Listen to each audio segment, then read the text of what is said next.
Hey, good morning, good afternoon, good evening, wherever the heck you are, whatever you're doing. I am delighted that you chose to spend a little bit of your day with me. Hey, it's Phil Gerbishak, and have you ever had someone that the first time you met them, you just immediately connected, and then over time, they became like your big brother, your best friend, and someone that you love dearly? Well, today, I get to talk to one of those people. It's Jeff Percival. Jeff is the author of the new book, Creating Artful Sales, which is really interesting to me. Let me give you his background, and then I'm going to tell you a little bit about the book. Jeff has spent the last 33 years building, molding, and creating a business that is a living entity. He left teaching to start a training and development company called Percival and Associates. And after 7 years, he moved in the employee assessment field to provide his clients with additional tools for hiring right the first time. Throughout the years, Jeff realized that both he and his company had to grow and change in order to meet the needs of his clients. He's become an independent contractor with 10 vendors to seek out and provide the best assessment tools available. Knowing he can't be all things to all people, he developed the Percival Enterprises User Consultant Group with over 25 experts in their field from around the country. And it's a resource to his clients and his prospects. Now, here's the cool thing. Jeff's also an author. He's written 4 books. His Creating Artful Sales is fantastic. It's a super quick read. And when he's not doing all that, he's also a Percy the Potter. He does music. He's got whitewater rafting and all sorts of stuff. So when he's supporting that creative side, it's with his pottery and guitar, and to keep his hands busy, he juggles, which is a metaphor for how he handles life. And he is my dear friend, and I'm grateful to spend some time with him today. What's up, Jeff? Oh, Phil, it's my treat to be here. It's so well. First off, it's so good to see you again. I know, right? It's so good. So just full disclosure, Jeff and I started out back in Milwaukee for a long time. And the first time we met, after chasing each other around the speaking circuit in Milwaukee, was actually thanks to our mutual friend, Joe Hewer. We went to Sherman Perk. Coffee. We're having a cup of coffee, and it's the first time we met in person. But we knew we were going to be destined to be friends for life. And then Jeff decides he's going to move to North Carolina, and I'm going to move to Tampa. And yet somehow we remain friends. I'm grateful for that, Jeff. So distance doesn't matter. Distance doesn't matter. Not when you have a great technology like Zoom to help us make things better. That is for darn sure. So, Jeff, I got to tell you though, man, 33 years. You must have started when you're like 5 years old doing this stuff. Oh, you schmoozer, you. Well, I was in my 40s. I'd been a teacher, and I decided there was more to life than just the classroom. And I bought a franchise, which was a training and development company, and then I moved into the assessment field. And I've been doing that for, ages now, 27 years in just the assessment field. Awesome. Yeah. So Jeff, why, first, I got to know, like, teaching. Why is teaching so important to you? Helping people move forward. That's all teaching is helping people take the next step forward, to learn something new, to develop something within their life. And it's funny, people say, oh, I used to be a teacher. And people say, well, you're still a teacher, because I still do lots of speaking. I've been volunteering with job seekers for 30 plus years, and providing them workshops, but also going into companies and doing workshops on hiring and retention and employee development. And it's still education. That's what it's all about, taking the next step. How can I move forward in life? I once wrote a song when my first nephew was adopted, and it's called Welcome to the World. It was his baptism song. And one of my favorite lines is, live for today, grow for tomorrow. You are the gift that you give. And the only way to do it is to continue to grow, and that's education. Yeah. Awesome. I totally agree with that. I think that's really cool that you write songs too. So Jeff, tell us a little more about that background. Like, how did you move from, kind of the artist into the business side and back and forth? Because I would say out of all the people that I know, Jeff, you straddle both worlds incredibly well. Well, thank you. In some cases, people didn't think so, especially in the business world. But yeah, I've always had the artistic side to me. Music has been I started taking guitar when I was 11 years old, and moved into the art field when I was a teacher, because I needed something to distract my mind. Otherwise, I was thinking about my students all the time. And so that's when I started pottery. I think that was back in years. And, And then when I moved into the business world, that was a big transition, because here I was, hippy dippy, 4 fingers and a tug beard, a ponytail, and I kept the ponytail. No, I didn't keep the ponytail initially. I trimmed the beard. I didn't shave. I trimmed the beard, and I trimmed the hair. But I always still had once I was introducing myself, and I said, I'm an ex-hippie who moved into the business world, and everybody in the room said, "Who are you kidding? You still are." That's funny. No, I think that's true, right? I think one of the things that is wonderful about now is we get to be more of who we are. And I call it finding what's your weird. That's the big thing for me, is I think that's so important that we find and embrace what makes us different. And Jeff, one of the things that does make you different is, you have such a big heart. You're kind of, as you said, an old hippie, but I would really call you just someone that has just the biggest heart for helping and serving people. You give so much to everybody that you meet. So Jeff, giving, really, is that really a good way to do business, or shouldn't you just be trying to sell people on stuff? Well, that's interesting. I had I merged my company with an insurance company who wanted to sell assessments. And he kept telling me, I give away too much. I give away too much. It always comes back. You don't give away to get, but you give because you have it to give. And so many times in life, you're looking at, all right, how am I going to make a buck? How am I going to make a buck? The buck will always be there. The buck will come to you, if you believe it will. And that's an important piece, is that belief. So then when you believe it will, it's easy to give. Yeah. So how do you get that? How do you get that unshakable belief, though, Jeff? I mean, that's the thing. A lot of young entrepreneurs, a lot of young salespeople, they're like, okay, my boss is on me. I got to make this quarter's numbers. I got to make this month's numbers. I got to make my quota. How do you get that unshakable belief, Jeff, that it's going to come back to you? Well, quite honestly, I had some years like that. When I left teaching and bought my first franchise, I struggled with that. I did not want to be a salesman, number one, which is how I ended up writing the current book, because I thought I had to go out and buy checkered pants and a yellow blazer because I was going to become a schmoozer and talk people into something they didn't want, instead of realizing what selling is all about, is helping this individual. And when I made that transition, sales improved. Oh, I have a funny story for you. I told you I cut my hair and trimmed my beard for the franchise, and I go to a meeting, and I had finally decided to let my hair go back. And I go to a quarterly meeting, and the VP of sales comes up and touches my hair, and he says, and I said, and sales are up. And he said, and he was shocked. He says, and what do you attribute that to? I said, I'm not trying to be somebody I'm not.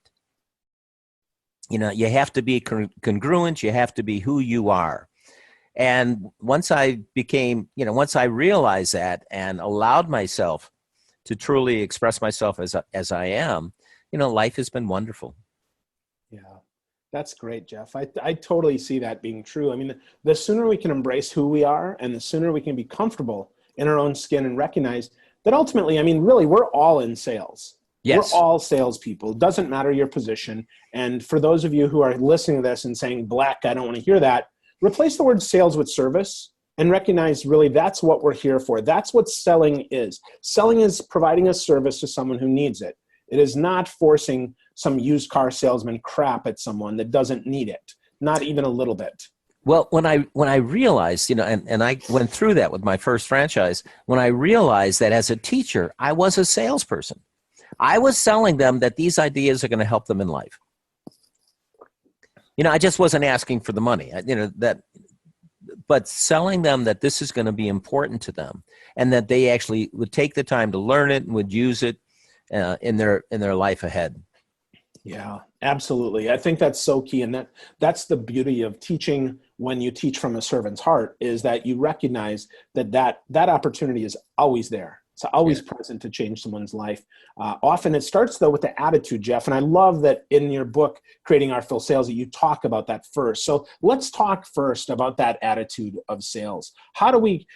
What is it, and how do we get moving in the right direction to cultivate that? Well, just to explain a little bit about in that book why I addressed it in the chapters, because when I moved from being a teacher where I thought I was just giving everything away to now having to ask for money. Think of all the artists that you've seen, just beautiful. I mean, they can make magnificent pieces of work, but unless it sells, they can't continue to do that. So I try to take them through the process of looking at, well, who do they know that's in sales that they like, or who do they buy from? Because everybody buys from somebody. Who do you buy from that you like, and why do you like them? And then begin looking at their own thought of selling. That selling is, again, not talking somebody into something they don't want, but our job is to find out, can I be of service? And then how can I be of service? And that's all, that's what selling really is. And the artist's job at a fair, because this book focuses on selling at a fair,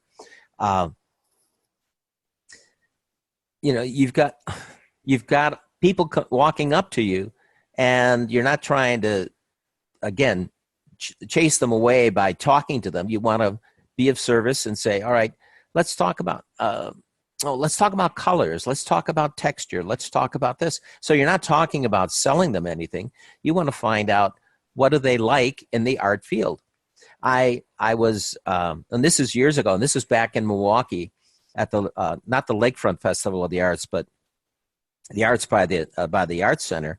It was walking around. My wife and I go to every art fair we can. And I was at this ceramicist who had huge tiles up on the wall.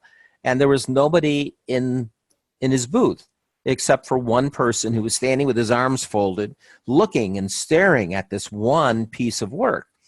And so I just started asking him some questions. I said, well, what do you like about that?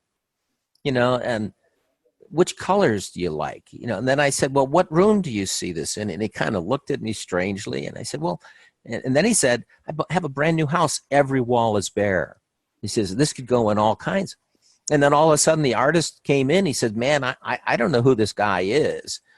So is he bothering you? He said, no, he's just asking me questions. And the prospect walked away, and the artist didn't get his name, didn't get any contact information, and here he's telling me he's got a house that's empty walls, and here's some beautiful work that this guy is obviously enthralled with. And after he left, the artist turned to me and said, hey, say, do you have a book on how you do that? And that's what planted the seed years ago. And then seeing all the artists, doing this, of not being able to sell because, they have this attitude that selling is something bad. Yeah, selling is something necessary. It's so comical that artists think that selling is bad. And I've even heard from my friends who are musician artists that if they get too popular, they're a sellout. Well, don't you want to sell out? I want to be able to sell out so I can make new. I want to be able to sell thousands of copies so that I can make new. I mean, Metallica, for instance, they sold out with the Black Album and have never been more popular. Never been more popular. And yet that's such a bad thing. So Jeff, how do we, these artists that sometimes maybe feel that way, let's break that down just a little bit more in those questions that they need to ask, because you cover that in the book, and I think it's really instructive for folks. So take us through that piece of pottery, and maybe we can do a little role play here and do a little bit of interactive selling. Okay, sounds good. Well, first off, that first business that I had, the first franchise business, it was wonderful because it taught me selling ain't telling, it's asking. Ah, there we go. Selling ain't telling, it's asking. Got it. Right. And, people always come up and they, say, can I help you in any way? Want to be of service. And, what's a typical response? Can I help you? Nope. I'm just looking. That's great, because my stuff is to be looked at. You want to see the beauty of these pieces of clay that I've created. So instead of being put off by that response, you can now begin to embrace it and say, all right, let's talk about clay. Do you know the difference between raku clay and high fired? A raku. No idea. What's the difference, Jeff? Well, raku is fired outside, and it gets to be red hot, about 1,800 degrees, and you take it out and you put it in a garbage can filled with combustibles. And all of a sudden, you've got these huge flames. And what those flames do is they take out, they they lick the piece. They embrace the piece and they pull out the different colors. So raccoon, you can do the same firing, the same piece, the same glaze, and you're going to come out with a different color piece because it depends on how the flames touch it, on how the flames lick it. High-fired pieces are in the kiln, typically gas or electric, and it gets up to 2,000 or 2,200 degrees. And so it's really consistent, even though you're going to get, I love opening a kiln. It's like Christmas time. You just never know what's going to happen inside. But at least you can have some consistency where with raku, you don't, because it depends on what's going on in that combustion chamber. Ooh, so Jeff, so I like unique pieces, right? I like pieces that nobody else has. Yes. So are you saying that I should be looking at a raku piece, not one that's high fired? Absolutely. Absolutely. The only thing to realize is you can't use it with food. I mean, it's because of the fact it isn't, it's not dishwasher safe. It isn't food safe because of the high metal content in the glazes that creates all of those beautiful, metallic pieces. Since you brought up metallic, I thought I'd address it from that side. I've got one piece and I call them illuminaries, and I put a candle in them and let the light just bounce off the inside of the piece. It's just so much fun. But you can't get that with the other type of firing. So, I mean, just talk, ask people, do you know anything about raku? That's what I do. I have one friend. He lives over about 20 to 30 miles from here. We've become friends. And he's always at art fairs, and he has a piece in his hands, and he hands it to a person. He said, well, what do you know about pottery? And most people I can't hold that. No, pottery is safe. Pottery isn't fragile. It's something to be held, and all of a sudden it's in their hands. And so then he starts talking about, what do you know about, pottery? That's awesome. So that's, there's so many different ways to engage people. And number one, to find out, what do they know about your art? Maybe nothing. We just went to an art fair that was talking about fabrics. And I know nothing about fabric art, but it was fun. And I learned so much, but I'm willing to ask the questions. And unfortunately, not all the artists were asking questions. So that's so interesting you say that. That first you said something early that I want to just reiterate. Selling ain't telling, it's asking. So we have to ask more questions, but I find that's fascinating that as the artist, we need to ask the questions of our buyers as someone who's doing this, because hopefully in the case of art, it's more pleasure-based than it is pain-based, but you could also find out, for instance, I'm moving to the beach at some time soon, so I might not have any art to put up on my walls. I might not have any art to put in my home. So now the pain is maybe, I entertain at home, so I need something that's going to be more illustrative of, my personality. Of your personality, exactly. Right. So I think that's really interesting. And to that point, like if it was today, you might say, well, Phil's not really that crazy, but that's because I have boring glasses on. But usually, right? I can tell them stories. Yeah. Oh, yeah, for sure. Yeah, that's the time for another show, Jeff. That's right. Right. But if we ask the question and then, perhaps we exchange information, and you notice, for instance, that I've got a brightly colored phone case and I've got an orange wristwatch on. Oh, cool. Things like that. Now we can actually start helping that need, right? So if we ask questions about each of those, not to interrogate, but to hopefully inform and to help, now we can sell it. Is that what you're talking about here, Jeff? Oh, absolutely. And I ask people, well, are you when they tell you, I'm just looking, I said, great. Are you looking for yourself, or you're looking for somebody else as a gift? So that starts it. And because that you're gathering information. Can I be of service? How can I be of service? And that's what you want to gear those questions towards. Awesome. I love that, Jeff. That's so good. So you mentioned kind of why you wrote this book for your artist friends and for those that are more crafty, but do you think, Jeff, that as, maybe as someone who's new in business, maybe they could create more artful sales, whatever they're selling, maybe through the services that they have? Oh, absolutely. We in the book we were talking about, well, start making a list of the questions you want to ask. And, the list gives, some direction in doing that. So, yes, someone who's just starting out in book, in just starting out in their business can get some ideas. And, you have to tweak it from where you're thinking. What do I need to, what do I need to do? When I first started selling, I wish I had a list of all the ways that my product could help someone. It wasn't until I was like in my fifth year that all of a sudden that started clicking. It would have been better to have those in my first year. Sales would have, been higher. So just take a look at your company, look at your products, look at your services, and then start developing questions that will help you to see, can I be of service? How can I be of service? I love that. Developing those questions, can I be of service? How can I be of service? And then I would also add, we need to add, who can I be of service to? Because we're not for everybody. I mean, Jeff, not a lot, I know that I'm not everybody's cup of tea, but for people that want some spiked lemonade, I'm your guy. Absolutely. Right? And so that's really important. So how do we do that, Jeff, when we're worried, oh boy, I've got to sell some of this because I got to make the next paycheck? Well, first off, you start with, all right, I write goals every month.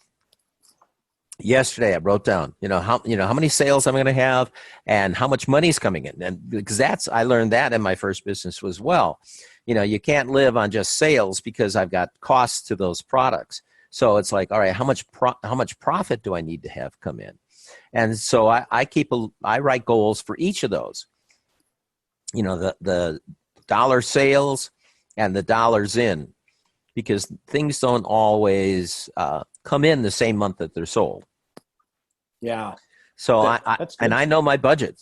I know what I need to live on. I know what I need to live for the business. So I have two budgets that I plan for every month.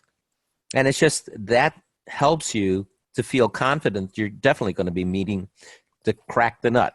Have what it takes to crack that nut. Yeah. But you need to know what it's going to be. Yep. Yeah. Well, knowledge is power, right? I mean, in our business, it's a lot easier to do that. I'd also say your point about that the dollars in don't always come when the sales are made, I think is super important and super instructive, because never count on your budget until the money's paid. That's right. That's super important. So if you're new to business, you need to think about that cash flow, right? How does cash flow work? And how do we make sure that we're meeting the needs? And perhaps that's where, not everybody, Jeff, can have the temerity to jump out and do this full time. So how would, I know that, your pottery and your craft business isn't your full time. So how do you balance the two, Jeff? Well, that's a good question. Percy the Potter, as I've been called,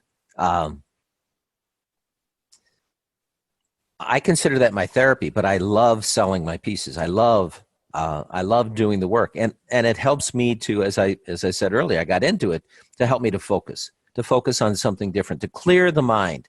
Meditation is so important. On Facebook, I put out a question one time. Well, how do you meditate? And for me, one of the ways is pottery. I was back in Milwaukee at the craft center, and I had an intern who was going to drop something off to me, and I told him I'd be at the craft center doing my pottery. Well, I look up from the wheel, and here's this person standing there. He said, "Oh, you made it." She said, "Yeah, I've been here for 10 minutes already." So I didn't even realize it. So that's what art has helped me to do. Now, I basically, in my business, I work 3 days a week, Tuesday, Wednesday, Thursday. And I've gotten to that stage in life where I can do that. But I never miss pottery class, because as busy as I am, and even though I'm taking more time for myself and my family, I still need that time for me, and that's what pottery does. So again, it's that balance. It's the balance scale. I talk about that in finding the balance, the benefits versus the cost. Excellent. That's so important, right? The benefits versus the cost there, that we have a balance of that. And it's also important in our business. It's the cost versus the profit. So we need to balance those things. So Jeff, you've written a couple of books though, not just this first one. Talk us through a little bit about why you'd why you'd write a book, like, or why maybe you wouldn't write a book. Because I know, Jeff, you could probably write 50 books. So what are some of the books, maybe, why haven't you written a book? Well, on the subjects I haven't, because I think there are a number of people out there. I have a list of 10 topics that I'm going to have ebooks out, and most of them are ebooks in relationship to personal development and professional development, but in areas that I don't see people writing a lot. One of the books I wrote, my first franchise was all on goal setting and time management. And it says, what's the key to success? The key to success is goal setting, writing goals. Well, hell's bells. Oh, can I say that? Yeah, you can say that. Okay, good. I wrote great goals, but I didn't achieve them. Something was going on. So I developed this theory that and this philosophy that I had to have the right combination of things. And other people were out there saying, well, time management is the key. And I'm going, there is no one key. It's a combination lock. And you have to have the right attitude with the right activity. So, I mean, you can do the right activities. I've seen numerous people do that, salespeople out there doing the right things, saying the right words, making the right phone calls, but their attitude is gone south. So they don't get any good results. So you have to have the right attitude with the right activity, with the right focus. And what do you focus on? You focus on your goals, your activity, and your attitude. Then most people don't learn to think about their attitudes. And that's what attitude is. It's your habit of thinking about something, about your success, about your products, about, you as a salesperson. And when you put those all together, then you have the reality that you desire. Awesome. So that's going to be that's on my list is your formula for success. Awesome. Well, I can't wait for that to come out, Jeff. The right attitude plus the right activities plus the right focus equals the right results. That's right. I think that's beautiful. So Jeff, lots of stuff that you shared today. Is there anything that I didn't ask that you'd like to make sure that people know about, creating artful sales, or anything else that you'd like to share?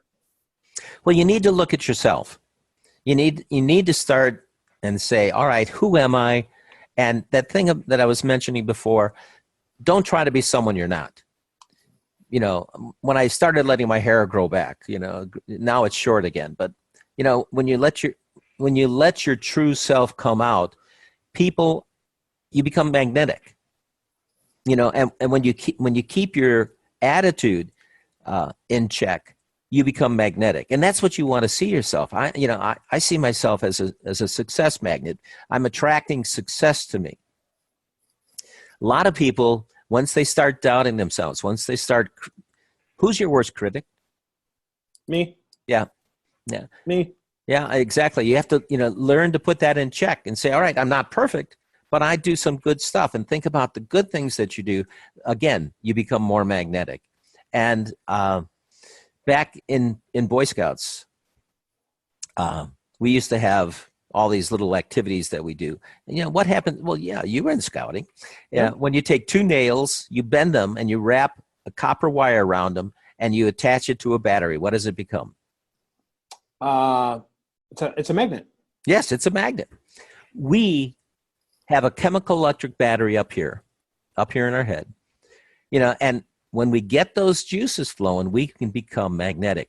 And what I really found interesting is, especially when I made the transition, excuse me a second, especially when I made that transition to business, I used to call them the suits.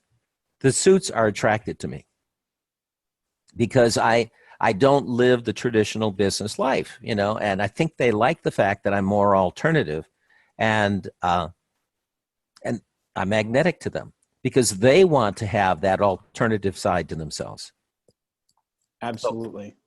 So be yourself. Be who you really are instead of trying to be what other people are trying to make you to be.